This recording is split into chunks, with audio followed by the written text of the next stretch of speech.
Qu'est-ce la fidélité?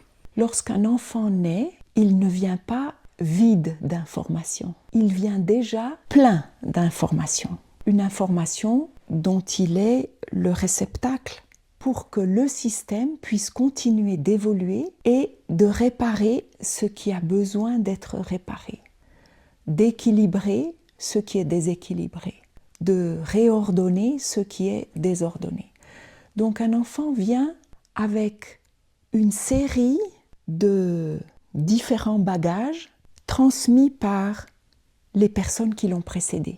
Ses deux parents, ses grands-parents, ses arrière-grands-parents, et ainsi des générations d'ancêtres. Et cette information est en lui. Et le système a besoin de ces enfants qui naissent pour que l'information qu'ils contiennent, qu'ils transportent avec eux, puisse trouver à un moment donné une solution. Quand c'est une information difficile. Bien sûr, nous héritons des magnifiques yeux de la grand-mère ou des cheveux frisés du grand-père. Nous héritons des talents de l'oncle ou de notre père. Nous héritons une infinité de choses positives, constructives de nos aïeux. Et nous héritons aussi de tout ce qui est resté en suspens, en difficulté, de ce qui est douloureux et n'a pas pu être intégré.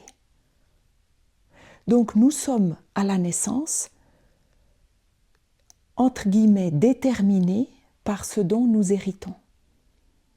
Et le système familial, qui, je le rappelle, a besoin de rester en équilibre pour continuer à évoluer, va attribuer, et cette attribution est encore mystérieuse, nous ne la comprenons pas, va attribuer à certains enfants certaines charges du système familial. De même qu'il attribue à certains enfants les yeux magnifiques de la grand-mère. Nous ne savons pas pourquoi, mais c'est comme ça, simplement. Et alors, chaque enfant va vivre ce qui est nécessaire pour que, avec les années et sa maturité adulte, il puisse commencer à résoudre certaines de ces difficultés. C'est-à-dire qu'il prenne conscience qu'il y a des solutions aux difficultés qu'il vit. Et ça, c'est l'évolution de chacun, de chaque être vivant, de chaque humain. Peut-être qu'il fera cette évolution et qu'il pourra guérir ou réparer ses charges, et peut-être pas. Mais pour le système familial qui s'étale sur des centaines et des milliers de générations, ce n'est pas important si à une génération il n'y a pas de guérison possible, parce que viendra la suivante et la suivante et la suivante.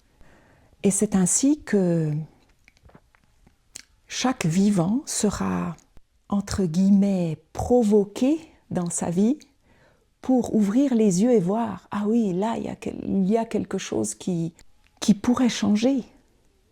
Mais ça changera lorsque la personne elle-même décidera d'apporter un changement dans sa vie.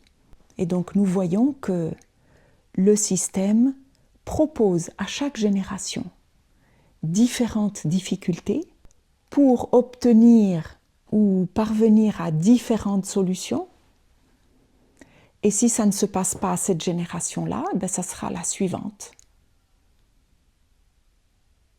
à qui le système proposera de nouveau de prendre conscience, de voir, de réinclure, de se replacer à sa place. L'ordre chronologique, par exemple, entre les générations, a besoin d'être respecté. Et très souvent, lorsque un enfant est pris dans une intrication, il ne pourra pas respecter cet ordre.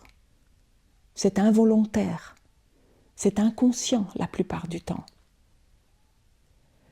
C'est-à-dire qu'il ne pourra pas se sentir l'enfant de ses deux parents, qui est la façon de respecter l'ordre chronologique des générations.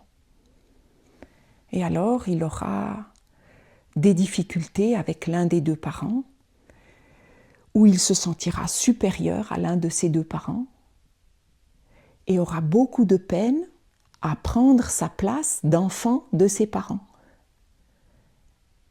Et cette difficulté à prendre notre place, qui est unique, il n'y en a pas deux, cette difficulté est ce qui nous sollicite dans notre vie. Et cette difficulté se projettera dans toutes les différentes parties de notre vie, au niveau professionnel, au niveau de la santé, au niveau des relations de couple. Cette difficulté à être à ma place va se répercuter dans tous ces domaines de la vie. Et la difficulté dont je souffre en particulier sera l'indication du travail nécessaire et va me mettre sur la piste de la solution. Donc c'est grâce à la difficulté que je peux trouver la solution. La solution existe déjà. Dans notre monde qui évolue en polarité, s'il y a un problème, c'est qu'il y a une solution.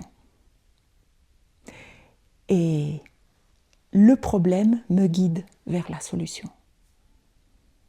Elle est déjà là. Et dans le système familial, les solutions passent par me sentir enfant de mes deux parents, et uniquement ça. Passe par permettre que tous les éléments de mon système familial puissent appartenir, et exige cet équilibre entre ce qui est donné et reçu. Qu'est-ce que je reçois en premier? La vie. Et une des manières d'équilibrer ce cadeau, c'est de pouvoir remercier mes parents pour la vie qu'ils m'ont donnée. Et au-delà des parents, voir que à chaque génération, la vie a été donnée, et donc je peux remercier mes grands-parents d'avoir transmis la vie à mes parents, à mes arrière-grands-parents, etc., à mes ancêtres d'avoir transmis la vie. Même si leur existence a été difficile, malheureuse, ils ont réussi à transmettre la vie. Et donc remercier devient la solution. En tous les cas, un début de solution. C'est pouvoir remercier. La gratitude fait des miracles. Et ensuite, pouvoir dire oui à ce qui a été, à ce qui est difficile surtout. Remercier ce qui est facile, ça paraît une évidence, mais remercier pour ce qui est difficile aussi, car ça va me permettre de voir au-delà de ma problématique, et cela m'aidera à être dans l'attitude guérisseuse de ma problématique, et donc me donnera accès à la solution. Accès à la solution à travers de la prise de responsabilité? Oui, prise de responsabilité et reconnaître les autres sans jugement. J'assume ma responsabilité dans ce que je fais et je vois les autres, ceux qui m'ont précédé, avec leurs difficultés et peut-être leur impossibilité d'assumer leurs responsabilités. Et par conséquent, je décide de ne pas les juger pour cela. Ça, c'est un aspect de leur vie qui leur appartient et je m'en détache, et en même temps, je vois qu'ils ont, malgré tout, transmis la vie. Et que grâce à eux, tels qu'ils étaient, avec toutes leurs problématiques, j'ai reçu la vie. C'est comme si recevoir la vie était beaucoup plus grand que les problématiques ponctuelles de chacun. C'est-à-dire que la vie transmise est un cadeau qui dépasse de loin les problématiques de chacun.